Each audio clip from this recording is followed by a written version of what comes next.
개장 전 미리 투자 뉴스 확인하고 전략 정비하는 시간입니다. 오늘은 세 분과 함께 할게요. 야천투자연구소 남인호 소장, LNS홀딩스 김선영 대표, 교보증권 윤여민 FP팀장 수고해 주시겠습니다. 어서 오세요.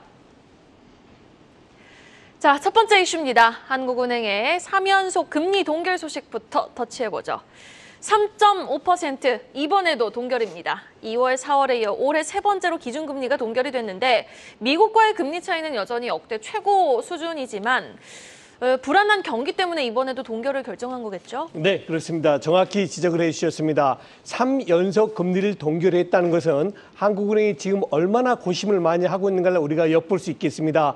물가는 조금씩 오르고 있지만 자칫하다가 여기서 금리를 올리면 자칫하다가 경기가 둔화될 수 있다는 겁니다. 이창용 총재는 이런 이야기를 했습니다. 지금 두 가지 부분 때문에 우리는 금리를 동결했는데 첫 번째는 반도체 경기가 너무 안 좋다. 아시다시피 우리 대한민국의 경기란 것은 수출에 의존하고 수출은 또 반도체가 가장 큰 형님 아닙니까? 그런데 반도체 경기가 안 좋고 두 번째, 한국의 가장 큰 경제 파트너인 중국의 경기 회복이 예상보다 좀 늦어지고 있다. 대략 한 1분기 정도, 약 3개월 정도는 더 늦게 훈풍이 불 것 같다. 이 두 가지 요인으로 인해서 한국은행은 금년 우리 한국의 경제 성장률을 또다시 낮췄습니다. 1.4%입니다. 제가 한 달포 전에 우리나라 경제 성장률 1.6% 넘어간 거 아닙니까? 이렇게 했는데 또 낮췄습니다. 지금 5번째 낮추는 건데요. 최초에 작년에 2.5% 예상을 하다가 급기야는 이제 1.4%. 저는 여기서 시청자 여러분께 질문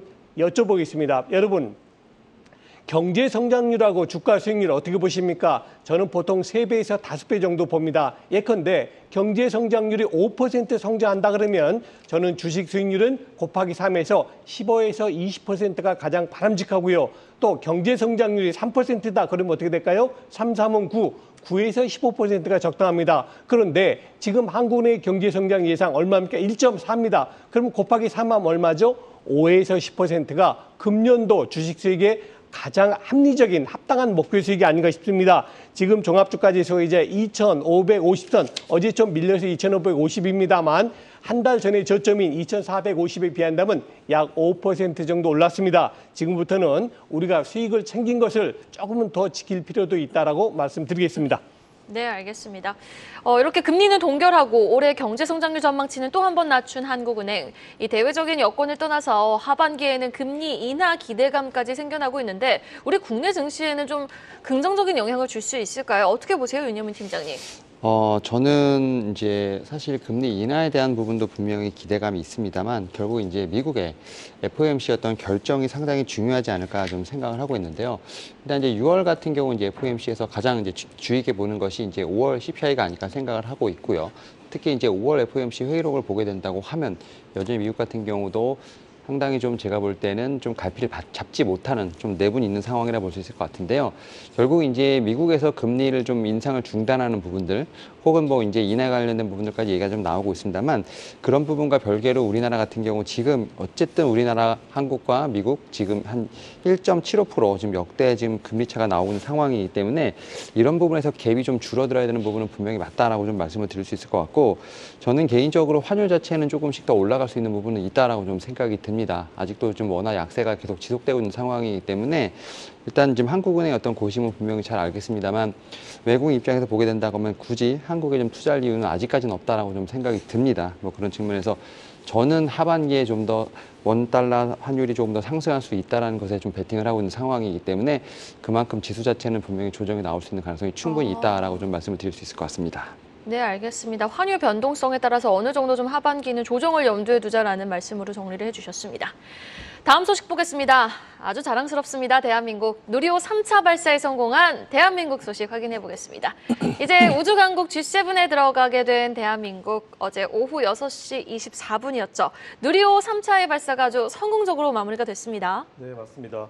한국형 발사체죠. 이제 누리호가 어제 3차 발사에서 목표한 고도인 550km에 도달했습니다. 이에 따라서 뭐 추가적으로 이제 주탑재 위성인 차세대 소형 위성 2호를 비롯해서 탑재된 위성 모두 이제 대부분 사출이 완료된 것으로 일단 확인이 됐습니다.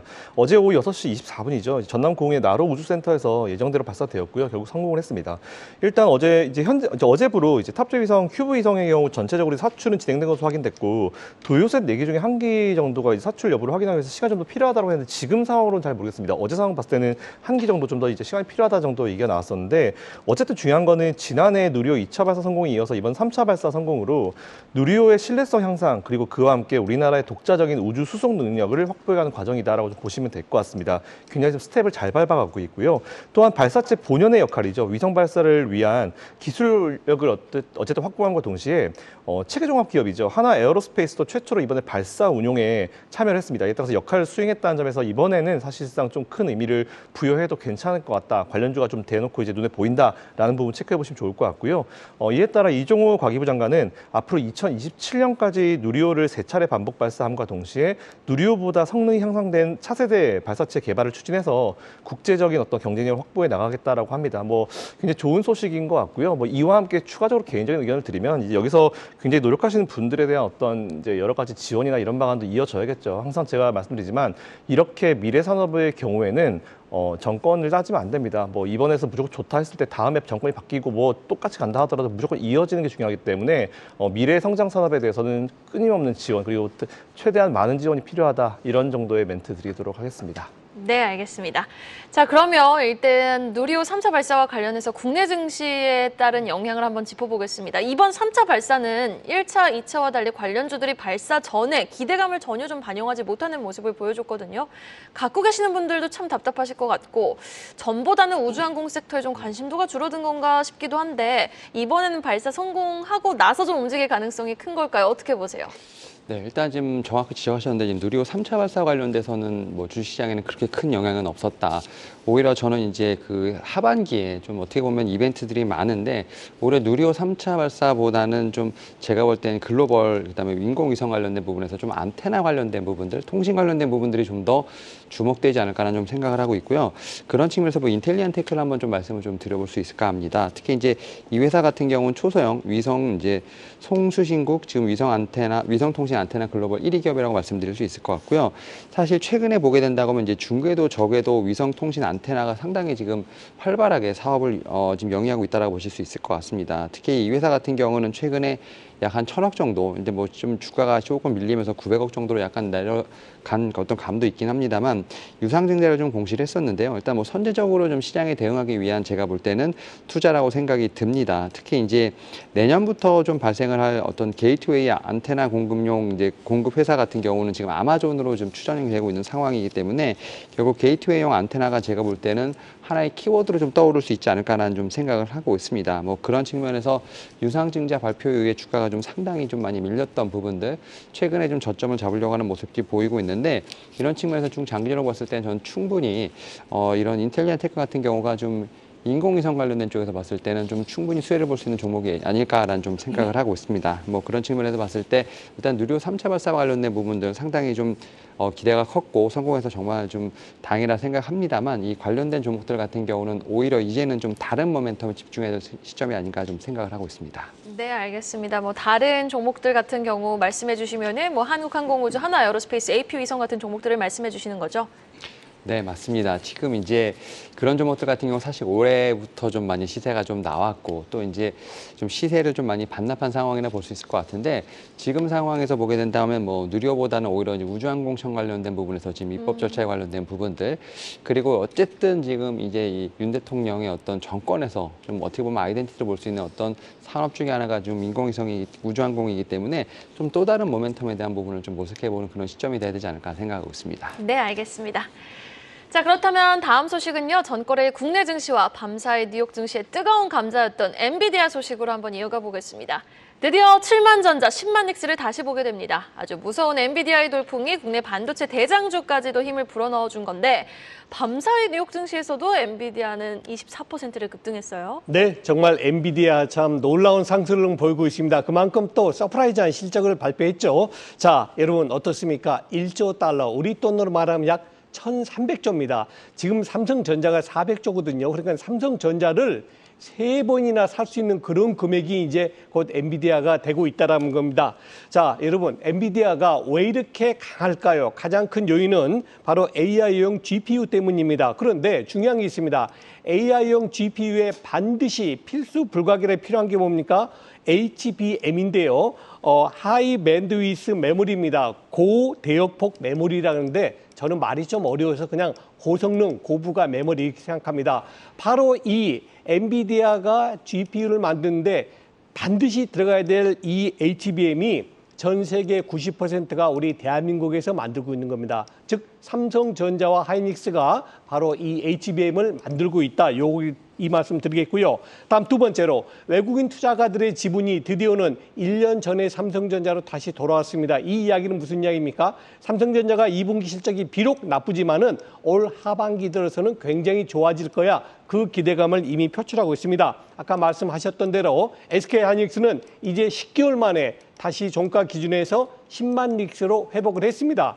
단기적으로 많이 올랐기 때문에 단기 조정은 나올 수 있습니다. 그러나 제가 볼 때 금년도 하반기까지는 지금 가격보다 더 많이 오를 수 있다 하는 말씀으로 정리하겠습니다.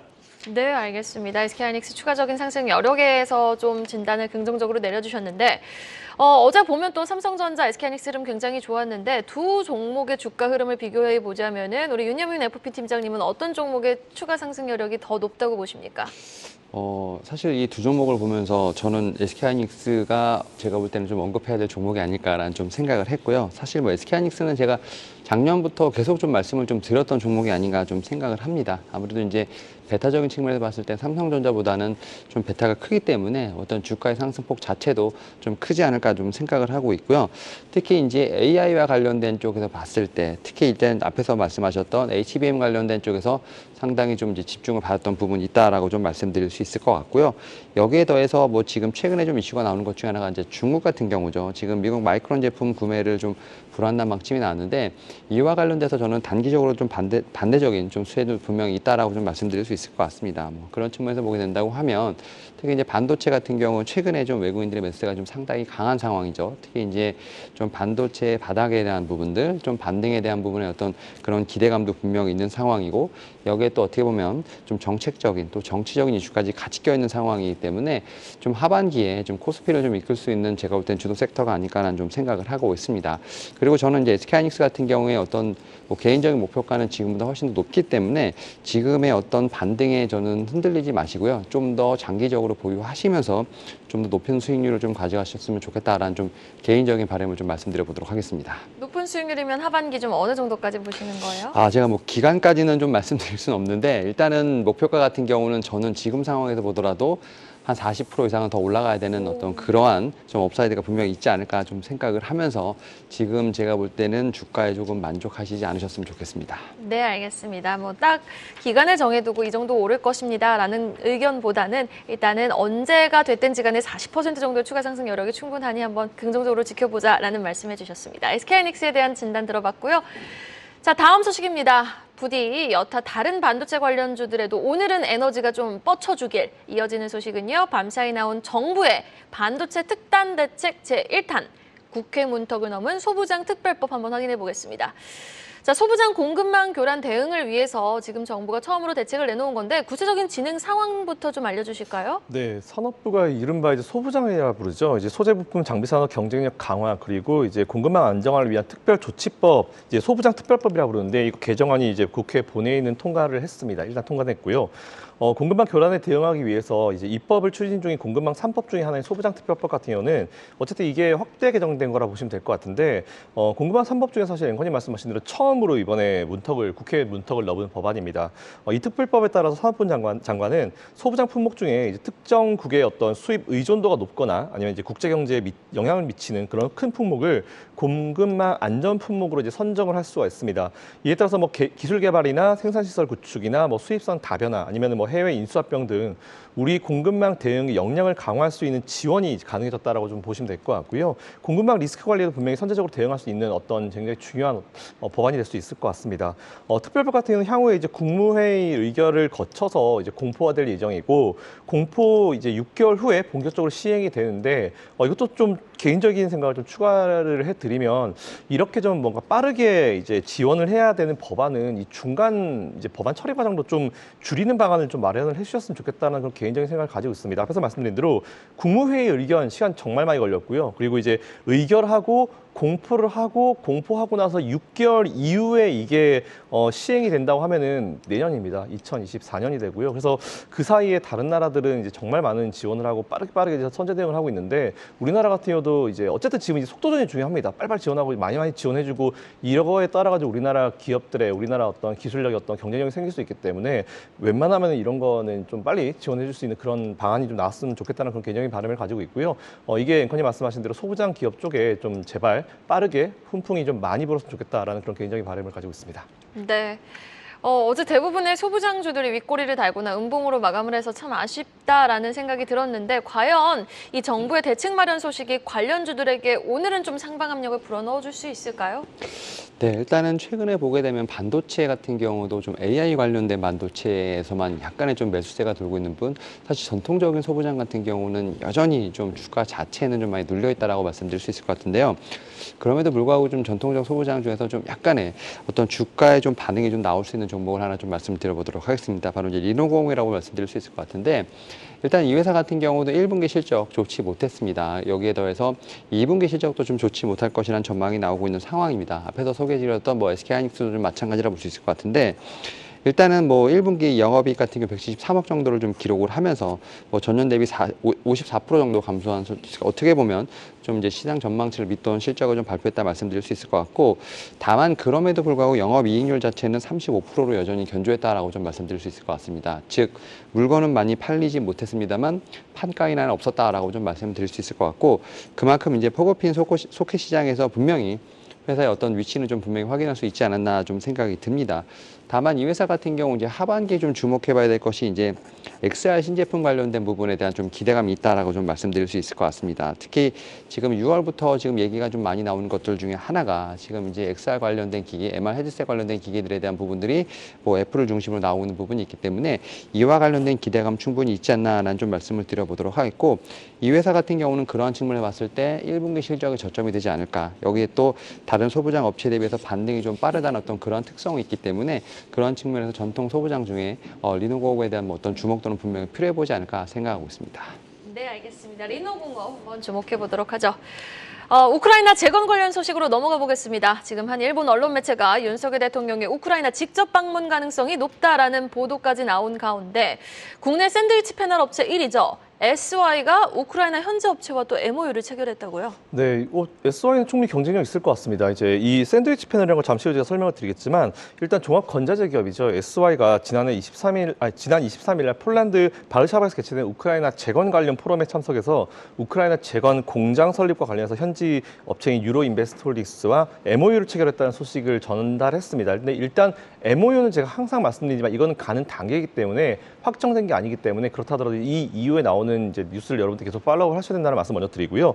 이 SY 패널 같은 경우는 이제 앞에서 앵커님 말씀하신 대로 이제 샌드위치 패널인데, 이거 여러분들 아마 공장이나 이런 가건물 보면 많이 보셨을 겁니다. 이제 가벽이나 가건물, 작은 가건물 지을 때 이제 보통 나오는 패널인데 누구나 보실 수 있는, 언제나 어디서나 보실 수 있는 그런 재료라 보시면 될 것 같고요.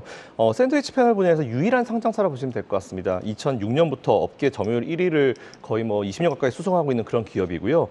이제 제일 중요한 거는 그렇다 하더라도 실적인데 2022년 연결 기준 매출액을 보니까 역대 최고치인 5,372억 원을 기록을 했습니다. 어쨌든 기업이 이제 점유율 1위를 수성하고 있는 기업이고 실적도 잘 나온 기업이고 어느 정도 탄탄한 느낌을 주는 기업이기 때문에 본 기업이 만일 이제 우크라이나 재건에 이제 만일 MOU를 넘어서 실제로 이제 추진된다고 했을 때는 이게 사실 또 실적에 많이 기인할 수 있기 때문에 관련주 투자하고 계신 분들은 체크해 보시면 좋을 것 같습니다. 네, 알겠습니다. SY 또 시간의 거래에서 상한가를 기록한 만큼 오늘 정규 시장에서 주가 추이 한번 주목해 보면 좋을 것 같고요. 마지막 소식 전략에 대한 한국경제신문 기사로 마무리 지어보겠습니다. 지금 안정적인 수익을 원하는 장기 투자자들이 몰리고 있는 투자처가 있다고 하는데요. 이름하여 TDF 상품인데 어떤 상품인 겁니까? 네, 말 그대로 최근에 본료 펀드의 그런 선호도가 높지 않습니다. 대부분 직접 투자를 많이 하는데요. 그럼에도 불구하고 지난 7년 동안에 이 펀드들은 자그마치 시장 규모가 10배나 커졌습니다. 방금 소개해드린 대로 TDF, 타겟 데이트 펀드입니다. 매니저가 그 고객의 연령에 맞춰서 주식과 채권의 포트폴리오를 구성한다는 겁니다. 저는 이 말씀 드리겠습니다. 여러분, 큰 금액을 하지 않으셔도 좋습니다. 100만 원도 200만 원도 좋으니까 이 금액을 한번 TDF를 가입을 해보십시오. 그러면 지금 법규 규정상 한 달에 한 번씩 고객들에게 포트폴리오를 제공하게 되어 있거든요. 과연 이 펀드는 어떤 종목을 매입하고 있는가를 보시면 여러분들 매매에 큰 도움 되실 걸로 생각됩니다.